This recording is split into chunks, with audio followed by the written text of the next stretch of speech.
کپڑے عورت کے ایسے ڈھیلے ڈھالے ہوں کہ اس کی حیت نظر نہ آئے، اس کے اعضاء نظر نہ آئیں،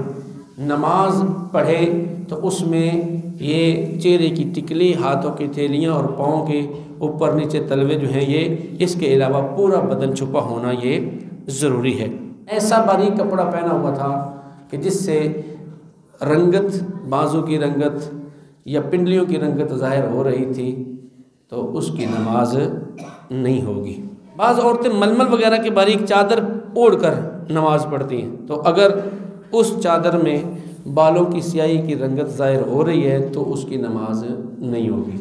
باریک کپڑا ہے تو اس کو 2-3 تہہ کر لی جائیں اور پھر اپنی بہن سے، اپنی امی سے، اپنی مطلب جو بھی گھر میں کوئی مستورات ان سے پوچھ لیا جائے کہ دیکھو میرے بالوں کی رنگت ظاہر ہو رہی ہے، نہیں ہوئی تو پھر نماز ہو جائے گی، بصورت دیگر اگر ظاہر ہو رہی ہے تو نماز نہیں ہوگی۔